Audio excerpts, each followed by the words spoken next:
West Bengal, இன்னும் சில மாநிலங்கள்ல நேரடியாக இந்த மோடி அரசாங்கத்துக்கு எதிராகவும் தேர்தல் ஆணையத்துக்கு எதிராகவும் போராட்டங்கள் வெடித்து விட்டது. தன்னுடைய ஒரே அரசியல் லாபத்திற்காக இந்தியாவில் இருக்கக்கூடிய லட்சக்கணக்கான அரசு ஊழியர்கள் எப்படி பயன்படுத்தப்பட்டு கொண்டிருக்கிறார்கள். இதுல ஒரு சிலவங்க நேற்று சூசைட் பண்ணி இறந்திருக்கிறாங்க. பல பேர் மயக்கம் போட்டு இப்ப மருத்துவமனையில் இருக்கிறாங்க. இந்த மோடி அரசாங்கத்தினுடைய தேர்தல் வெற்றி அரசு ஊழியர்களை எப்படி காவு வாங்கி கொண்டிருக்கிறது. இது குறித்து உச்ச நீதிமன்றத்தில் புதிய விவாதங்கள் துவங்க இருக்கிறது.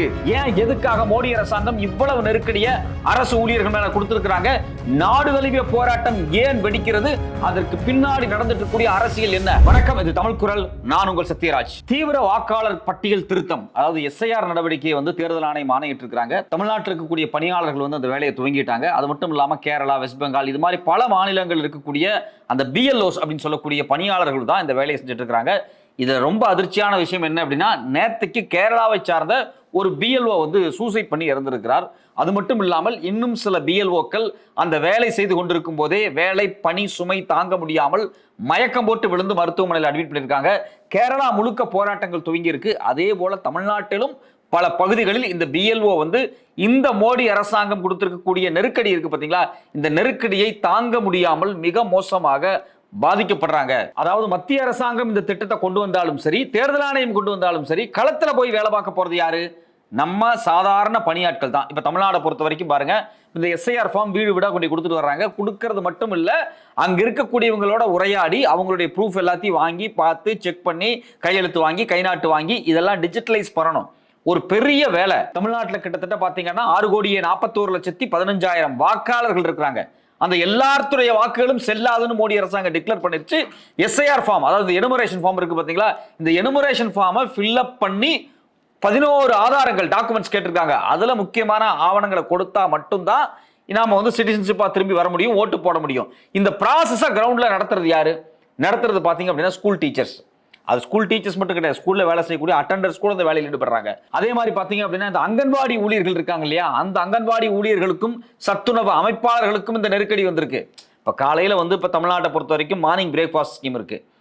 ஒரு சத்துணவு அமைப்பாளர் காலையில 5-6 மணிக்கு குழந்தைகளுக்கு சமைச்சு 100, 200, 500 குழந்தைகள் இருப்பாங்க, சமைச்சு அந்த குழந்தைகளுக்கு உணவு கொடுக்கணும். காலை உணவு கொடுத்து முடிச்ச உடனே திரும்பவும் பாத்திரம் எல்லாம் கழுவி ரெடி பண்ணி மிசாம்பலா பண்ணி மதிய உணவு கொடுக்கணும். இந்த எல்லா வேலையும் முடிக்கும் போது சாயங்காலம் 4 மணி ஆயிடும். 4 மணி 5 மணிக்கு மேல இந்த ஆசிரியர்கள், அமைப்பாளர்கள், ஊழியர்கள், பணியாளர்கள் அவங்க இந்த எனுமரேஷன் ஃபார்மை கையில எடுத்துக்கிட்டு வீடு வீடா போய் மக்களை சந்திச்சு பேசி அதை ஃபில் பண்றது அப்படிங்கிறது பிராக்டிக்கலா சாத்தியம் இல்லை. அதே மாதிரிதான் பள்ளிக்கூடத்துலயும் சரி. இப்ப பாத்தீங்கன்னா அரையாண்டு பரீட்சை, இந்த அரையாண்டு பரீட்சையை ஒட்டி மாணவர்களுக்கு ரிவிஷன் கொடுக்கணும். அது மட்டும் இல்லாம மாணவர்களுடைய பேப்பரை திருத்தணும். மாணவர்களும் சீரியஸா படிச்சுட்டு இருப்பாங்க, டியூஷன் எடுக்கணும். இது மாதிரி ஆசிரியர்களுக்கும் அது மட்டும் இல்லாம களப்பணியாளர்களுக்கு நிறைய அழுத்தங்களும் வேலைகளும் இருக்கு. சாயங்காலம் 5-6 மணி வரைக்கும் ஏற்கனவே அவங்க வேலை பார்த்துக்கிட்டு இருக்கிறாங்க. இந்த சூழ்நிலையில திடீர்னு நீ எனுமரேஷன் ஃபார்மை ஃபில் அப் பண்ணணும், வீடு வீடா போகணும் அப்படிங்கிற போது அவங்க பணிச்சுமை அதிகரிக்கப்படுவதால் மோடி அரசாங்கத்துக்கு எதிராக கேரளாவில் ஒரு பெரிய போராட்டம் வெடிச்சிருக்கு. இது கேரளாவில் மட்டும் கிடையாது, வெஸ்ட் பெங்கால்ல ஏற்கனவே போராட்டம் துவங்கிட்டாங்க. வெஸ்ட் பெங்கால்ல டிஜிட்டலைஸ் பண்ண சொல்லி மிகப்பெரிய நெருக்கடியை கொடுத்துக்கிட்டே இருக்காங்க. இந்த நெருக்கடி தான் பாத்தீங்க அப்படின்னா அரசு பணியாளர்களை ரொம்ப ரொம்ப ரொம்ப ரொம்ப மோசமான சூழலுக்கு தள்ளி இருக்கு. அடிப்படையில் இதுல இன்னொரு பிரச்சனை இருக்கு. இவங்க என்ன சொன்னாங்க, இந்த எனுமரேஷன் ஃபார்ம் பிஎல்ஓஸ் தான் ஃபில் அப் பண்ணணும், அவங்க 1 to 1 போய் உட்கார்ந்து ஃபில் அப் பண்ணணும் அப்படின்னாங்க. அது மட்டும் இல்லாம தேர்தல் விதிகளா இருக்கட்டும், எஸ்ஐஆர் விதிகள் அனெக்சர் 1 எடுத்து பாத்தீங்கன்னாவே அது ரொம்ப தெளிவா சொல்லியிருக்கிறாங்க. ஒரு எனுமரேஷன் ஃபார்மை குறிப்பிட்ட நபர், இது சாதாரண ஜெராக்ஸ் கிடையாது, ஏதோ ஒரு பேப்பர்ல கிறுக்கி வச்சு போக முடியாது. இப்போ என்னோட எனுமரேஷன் ஃபார்ம் இருக்கு அப்படின்னா என் போட்டோ, என் அட்ரஸ் எல்லாமே அதுல இருக்கும். ஸோ அந்த குறிப்பிட்ட நபரை நேரில் சந்திச்சு தான் கொண்டு போய் கொடுக்கணும். ஒரே மாசத்துக்குள்ள 3 முறை போய் சந்திக்கணும். சந்திக்கிறது மட்டும் இல்லாம ஃபில் பண்ணணும். இந்த வேலை நெருக்கடி தான் அவங்களை மோசமா பாதிக்கப்பட்டிருக்கு. ஆரம்பத்துல இருந்தே நம்ம என்ன சொல்றோம் அப்படின்னா, பட்டியல் திருத்தங்களை நீங்கள் செய்யுங்கள், அதுல எந்த தவறும் கிடையாது. ஏன்னா ஒருத்தங்க இறந்து போயிருக்கிறாங்க, புதுசா ஒருத்தங்க ஓட்டு போட வர்றாங்க அப்படின்னா கண்டிப்பாக அந்த பட்டியல் திருத்தத்தை செய்யணும். அரசியலமைப்பு சட்டத்தில் இருக்கக்கூடிய ரெப்ரசன்டேஷன் ஆஃப் பீப்புள் ஆக்ட் 1950 தெளிவாக செக்ஷன் 21 எடுத்து படிச்சு பார்த்தீங்கனாலும் சரி, செக்ஷன் 9 எடுத்து படிச்சு பார்த்தீங்கனாலுமே மிக தெளிவாக என்ன தெரியும் அப்படின்னா, தேர்தல் வாக்காளர் பட்டியலை திருத்த வேண்டும். ஆனா அது சம்மரி ரிவிஷனா இருக்கணும். நீங்க எப்பவுமே பண்ற மாதிரி இருக்கணும். ஸ்பெஷல் இன்டென்சிவ் ரிவிஷன் அப்படிங்கிற பேர்ல இந்த மோடி அரசாங்கம் செய்யறது தான் இங்க மாட்டிக்குது. ஒண்ணுமே இல்லைங்க. போன மாசம் 28ஆம் தேதி, அதாவது அக்டோபர் 28ஆம் தேதி இவங்க டிக்ளேர் பண்றாங்க தமிழ்நாட்டில் எஸ்ஐஆர் நடத்தப்படும் அப்படிங்கிறாங்க. இந்த எஸ்ஐஆர்ங்கிற எனுமரேஷன் ஃபார்மை யார் ஃபில் அப் பண்ணுவாங்கன்னா, நம்ம தமிழ்நாடு அரசு சார்ந்த பணியாளர்கள் ஃபில் அப் பண்ணுவாங்க. அவங்களுக்கான ட்ரைனிங்கை நாங்கள் கொடுக்குறோன்னு இவங்க சொன்னாங்க. சரி ட்ரைனிங் எவ்வளவு நாள் கொடுப்பாங்கன்னு பார்த்தா 28ஆம் தேதியிலிருந்து 3ஆம் தேதி, அதாவது அந்த ஒரு வாரம் இருக்கு பாத்தீங்களா, அந்த ஒரு வாரத்துக்குள்ள பிஎல்ஓஸ் நாங்க ட்ரைனிங் கொடுத்துட்டோம் அப்படின்னாங்க. மொத்த தமிழ்நாட்டில் கூடிய பிஎல்ஓஸ் 68,467. இது இல்லாம இஆர்ஓஸ் சொல்லக்கூடிய எலெக்ஷன் ஆபீசர்ஸ் வந்து கிட்டத்தட்ட 1009 பேர் இருக்கிறாங்க. இது இல்லாம டிஇஓன்னு சொல்லக்கூடிய டிஸ்ட்ரிக்ட் லெவல் எலெக்ஷன் ஆபீசர் கிட்டத்தட்ட 38 பேர் இருக்கிறாங்க. இது இல்லாம பிஎல்ஏ டூஸ் அந்த பிஎல்எஸ் சொல்றாங்க இல்லையா, கட்சி சார்ந்த முகவர்கள், இவங்க மட்டுமே 2,11,445 பேர் இருக்கிறாங்க. இப்போ ஆப்வியஸா என்ன கேள்வி வருது, 3 லட்சம் பேர்த்துக்கு நீங்க ஒரே வாரத்தில் ட்ரைனிங் கொடுத்துட்டேன்னு சொல்றீங்க. இந்த 3 லட்சம் பேர்த்துக்கு ஒரு வாரத்தில் ட்ரைனிங் கொடுத்தோன்னு சொன்னீங்கல்ல, அந்த நபர்கள் யாரு? 3 லட்சம் பேர்த்துக்கு ட்ரைனிங் கொடுக்கறதுக்கு ஒரு 100 பேர்த்துக்கு ஒரு ஆள்னு வச்சுக்குவோம். 100 பேர்த்துக்கு ஒரு ஆள் அப்படின்னா 3 லட்சம் பேர்த்துக்கு நீங்க ட்ரைனிங் கொடுக்கறதுக்கு எங்க இருந்து ஆட்களை கூட்டு வந்தீங்க? வட இந்தியாவில இருந்து கூட்டு வந்தீங்களா? அங்க இருக்கவங்களுக்கு தமிழ் தெரியுமா? இல்ல இங்க இருக்கிறவங்களுக்கு ஹிந்தியோ இங்கிலீஷோ தெரியுமா? அங்க இருக்கக்கூடிய ஆசிரியர்களுக்கு எக்ஸ்பிளைன் பண்ணணும் அப்படின்னா தமிழ்நாட்டை சார்ந்த தமிழர்கள் தான் எக்ஸ்பிளைன் பண்ண முடியும். அப்ப யாரை வச்சு நீங்க ட்ரைனிங் பண்ணீங்க? ட்ரைனிங்கே பண்ணலையா? ட்ரைனிங்கே பண்ணாம இவங்க எல்லாத்தையும் களத்துல இறக்கி விட்டதுனாலதான் அவன் சூசைட் பண்ணிட்டு இருக்கான், விட்டு ஓடிக்கிட்டு இருக்கான். நமக்கு அடிப்படையில் வரக்கூடிய கேள்வி என்ன அப்படின்னா, சிறப்பு வாக்காளர் திருத்தம் அரசியலமைப்பு சட்டத்துல எந்த விதமான போர்ஷன்ஸுமே கொடுக்கல. கான்ஸ்டிடியூஷன் என்ன சொல்லுது, ரெப்ரசன்டேஷன் ஆஃப் பீப்புள் என்ன சொல்லுது அப்படின்னா, நீங்க சம்மரி ரிவிஷன் பண்ணலாம், ஆனா இன்டென்சிவ் ரிவிஷன் சொல்ல. அப்படி சம்மரி ரிவிஷன் பண்ணா ஒரு மாநிலத்தில் இருக்கக்கூடிய ஒரு கான்ஸ்டிடுவன்சி பண்ணுங்க, இல்ல கான்ஸ்டிடுவன்சிக்கு உள்ள இருக்கக்கூடிய ஒரு பகுதியை பண்ணுங்கன்னு சொல்லுது. ஏன் அது சொல்லுது? ஏன்னா ஒட்டுமொத்தமா ஒரு மாநிலத்துக்கு செய்ய முடியாது. 6 கோடி 7 கோடி மக்கள் இருக்கிறாங்க. 7 கோடி மக்களுடைய வாக்காளரை அட்டையை உடனே திருத்த முடியாது, உடனே செக் பண்ண முடியாது. கிட்டத்தட்ட 6 மாசம் 1 வருஷம் ஆகும். இந்த 6 மாசம் 1 வருஷ கேப்ல செய்ய வேண்டிய வேலையை 30 நாள்ல நான் செஞ்சேன் அப்படிங்கிறீங்க. ரெண்டாவது 3 லட்சம் பேர் இந்த பணியில் ஈடுபடுத்தப்படுறாங்க. 68,000 பேர் ஆபீசர்ஸ், அது இல்லாம கட்சிக்காரங்க. நான் என்ன கேட்கிறேன், அந்த 3 லட்சத்தை விடுங்க, ஆபீசர்ஸா மட்டுமே ஒரு 69,000 பேர் இருக்காங்கல்ல. இந்த 69,000 பேருக்கு நீங்க என்ன ட்ரைனிங் கொடுத்தீங்க? கிட்டத்தட்ட 70,000 பேர். இந்த 70,000 பேருக்கு நீங்க என்ன ட்ரைனிங் கொடுத்தீங்க? இந்த 70,000 பேரும் 6.5 கோடி மக்களுடைய ஃபார்ம் எடுத்துட்டு போகணும். அந்த ஃபார்ம்ல ஒரு டியூப்ளிகேட் ஃபார்ம் ஃபில் அப் பண்ணக்கூடிய மக்கள்கிட்ட கொடுக்கணும், அக்னாலஜ்மெண்ட் கடிதம் கொடுக்கணும். இது எல்லாம் சேர்த்து ஜெராக்ஸ் பண்ணா கிட்டத்தட்ட பாத்தீங்க அப்படின்னா ஒரு 12-13 கோடி ஜெராக்ஸை பண்ணணும். அது இல்லாம இந்த பிஎல்ஓஸ் வச்சிருக்கக்கூடிய டேட்டாஸ் ஃபார்ம்ஸ் எல்லாம் சேர்த்துனா கிட்டத்தட்ட ஒரு 14 கோடி ஜெராக்ஸை பண்ணிருக்கணும். நீங்க 14 கோடி ஜெராக்ஸ் பேப்பர்ஸ் எங்க பண்ணீங்க? தேர்தல் ஆணையத்துக்கு தமிழ்நாட்டில் ஒரே ஒரு அலுவலகம் தான் இருக்கு. நீங்க வந்து பள்ளிக்கூடத்தில் பண்ணீங்களா, கவர்மெண்ட் ஆபீஸ்ல பண்ணீங்களா, எந்த ஆபீஸ்ல பண்ணீங்க? இப்படி ஆவணங்களையே உங்களால தயாரிக்க முடியல. ஆனா நீங்க வந்து 1 மாசத்துக்குள்ள இந்த ஊழியர்கள்லாம் போய் என்ன பண்ணணும், உடனே வந்து பிஎல்ஓஸ் வந்து அந்த வேலையை முடிச்சு கொடுக்கணும் அப்படின்னு ஏன் நெருக்கடி கொடுக்குறீங்க? 28ஆம் தேதி நீங்க டிக்ளேர் பண்றீங்க, 3ஆம் தேதி வரைக்கும் ஒரு வாரம் ட்ரைனிங் கொடுத்தேன் அப்படிங்கிறீங்க.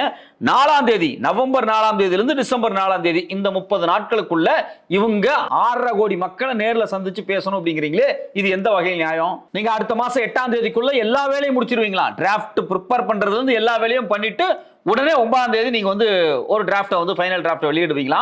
அதுக்கு பிறகு மக்கள் பாத்தீங்க அப்படின்னா அடுத்த பிப்ரவரி 7ஆம் தேதி வரைக்கும் இந்த ஃபைனல் லிஸ்ட்ல இருக்கக்கூடிய கரெக்ஷன்ஸ் செய்வீங்களா?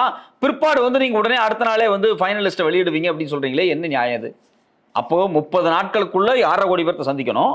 அப்படி சந்திச்ச ஃபார்ம்ஸை நீங்க 4 நாள், அதாவது டிசம்பர் 4ஆம் தேதிக்கு பிறகு 5, 6, 7, 8 இந்த 4 நாள்ல இந்த பிஎல்ஓஸ் இந்த 68,000 பேர்த்த வச்சு கிட்டத்தட்ட 6.5 கோடி மக்களுடைய அந்த பிஎல்ஓ ஃபார்ம்ஸை ஆன்லைன்ல அப்லோட் பண்றதுக்கான வேலையை துவங்க போறேன் அப்படின்னு சொல்றீங்களே, இது எப்படி சாத்தியம்?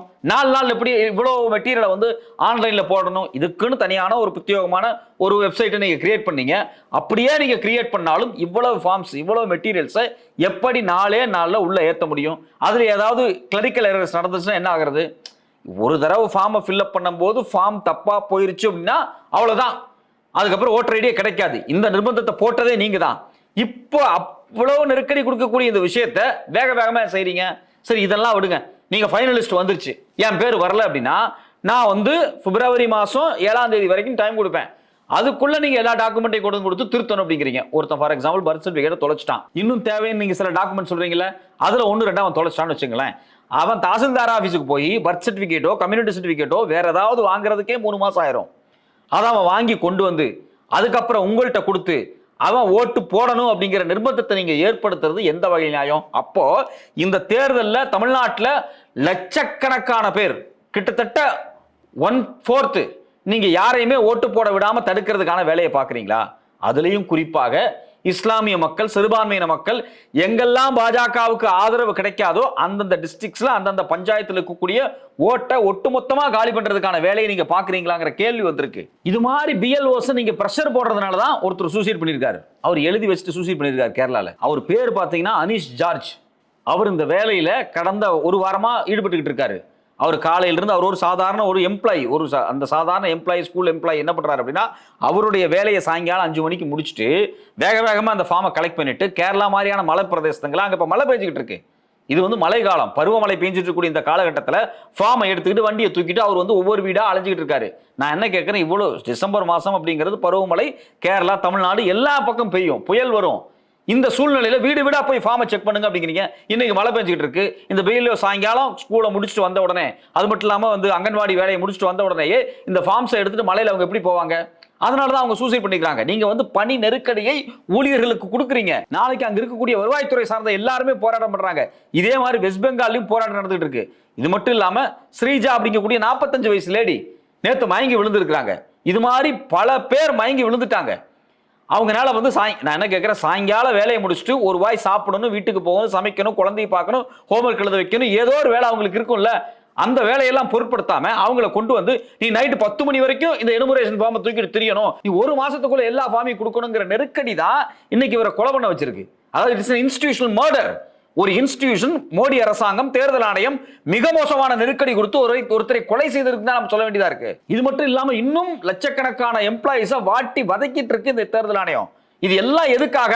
பாஜக அதனுடைய தேர்தல் வெற்றியை முடிவு பண்ணுவதற்காக, அவங்க இந்த தேர்தலில் ஜெயிக்கணும் அப்படிங்கிறதுக்காக அரசு ஊழியர்களும் சரி, அது மட்டும் இல்லாம மற்ற பணியாளர்களையும் நடு ரோட்டு கொண்டு இவ்வளவு பெரிய நெருக்கடி கொடுத்துட்டு இருக்கீங்க. திரும்ப திரும்ப திரும்ப இந்த எஸ்ஐஆர் இருக்கக்கூடிய மிகப்பெரிய பிரச்சனை என்ன அப்படின்னா, நீங்க வாக்காளர் பட்டியலை சரி திருத்துங்கள், வேண்டாம் என்று சொல்லவில்லை. ஆனால் மக்களை இப்படி வாட்டி வதைக்காதீங்க. நான் 30 நாட்களுக்குள்ள எல்லாம் செய்யறேன் அப்படின்னு சொல்லி ஒரு பக்கம் எம்ப்ளாயிஸ் நெருக்கடி கொடுத்துட்டு இருக்கீங்க, இன்னொரு பக்கம் பாத்தீங்க அப்படின்னா கிராமப்புற மக்களா இருக்கட்டும், பழங்குடியின மக்களா இருக்கட்டும், மீடியால பேட்டி கொடுத்துட்டு இருக்காங்க. ஏதோ ஃபார்ம் கொண்டு கொடுக்குறாங்க, அது என்ன ஃபார்ம்னே தெரியல, அதை ஃபில்அப் பண்ண முடியல. சில பேர் சொல்றாங்க என் பர்த் சர்டிபிகேட் காணாம போயிடுச்சு, நான் தாசில்தார் ஆபீஸ்ல போய் திருப்பி அப்ளை பண்ணிருக்கேன், அது வர்றதுக்கே 1 மாசம் ஆகுன்னு சொல்றாங்க. இந்த 1 மாசத்துக்குள்ள எப்படி தம்பி கொடுக்குறது அப்படின்னு அவங்க பேட்டியில் கொடுத்து புலம்புறாங்க. இதை விட மோசமான விஷயம் என்னன்னா, கடலுக்கு போய் மீன் பிடிக்க போய் 10 நாள் ஆச்சு. 10-15 நாளா பாத்தீங்கன்னா ஆழ்கடல் மீனவர்கள் நேரடியா போய் மீன் பிடிச்சிட்டு இருக்காங்க. அவங்களுடைய ஃபார்ம்ஸை நீங்க நேர்ல பார்த்தாருன்னா நீங்க கடலுக்கு போய் தர போறீங்களா? அதாவது இந்த தேர்தல் ஆணையரா இருக்கட்டும், இந்த பிஎல் ஆபீசரை ஏற்கனவே டார்ச்சர் பண்ணி அவங்க ஒரு போட் எடுத்துக்கிட்டு நடுக்கடல போய் அங்க இருக்கவங்களுக்கு கொடுக்கணுமா? அங்க ஆயிரக்கணக்கான மீனவர்கள் கடலுக்கு போயிட்டான். திரும்பி பார்க்கும்போது அவனுடைய ஓட்டர் ஐடி இருக்காது, குடியுரிமை இருக்காது, ஒண்ணுமே இருக்காது. அப்போ கொஞ்சம் கூட எந்த விதமான கன்சர்ன், எந்த விதமான வேலை திட்டம், எந்த விதமான பிளானிங், ப்ரோக்ராமிங் எதுவுமே இல்லாம திடீர்னு இந்த எஸ்ஐஆர் டிக்ளேர் பண்ணி செய்ய வேண்டிய தேவை இந்த பாஜகவினுடைய அரசியல் நோக்கம் அப்படிங்கிறது மோசமானது. இது உடனடியாக நிறுத்தப்படணும். ஒரு 2 மாசம் 3 மாசம் பொறுமையா டைம் எடுத்து தேர்தல் 6 மாசம் தள்ளி வச்சு பொறுமையா பண்ணுங்க. இந்த வருஷம் ஃபுல்லா பண்ணுங்க, அடுத்த வருஷம் தேர்தல் வைங்க. ஆனா நீங்க என்ன பண்றீங்க, எப்படியாவது தேர்தலில் ஜெயிச்சிடணும் அப்படிங்கிறதுக்காக நெருக்கடி கொடுக்குறீங்க. அந்த நெருக்கடி நேரடியாக பொதுமக்களை மட்டுமல்ல, இந்த வேலையை செய்து கொண்டிருக்கக்கூடிய அரசு ஊழியர்களையும் மிக மோசமாக பாதிப்பை ஏற்படுத்துது. இது மாதிரி சம்பவங்கள் அடுத்தடுத்து நடக்க ஆரம்பிக்குது. கேரளா, குஜராத், தமிழ்நாடு. இந்த நேரத்திலேயாவது உச்ச நீதிமன்றம் நேரடியாக தலையிட வேண்டும். திரு பி.ஆர். கவாய் அவர்கள் நேரடியாக தலையிட்டு இந்த எஸ்ஐஆர் நடத்துறதுல இவ்வளவு டைம் குறைவாக ஷார்டேஜா நடத்துறதுல நடக்கக்கூடிய பிரச்சனை குறித்து கோர்ட்ல தீவிர விசாரணை நடத்தப்பட வேண்டும். அது மட்டும் இல்லாமல் மக்களுடைய எம்ப்ளாயிஸ் கன்சர்னை கேட்டு இந்த எஸ்ஐஆர் உடனடியாக நிறுத்தப்படணும். எதுக்காக? இன்டென்சிவ் ரிவிஷன், சம்மரி ரிவிஷன் பண்ணுங்க, 6 மாசம் உட்கார்ந்து பொறுமையா பண்ணுங்க அப்படின்னு கோர்ட் உத்தரவிடணும். பொறுத்திருந்து பார்ப்போம் உச்ச நீதிமன்றம் இந்த வழக்கு குறித்து என்ன பேச போறாங்க அப்படின்னு.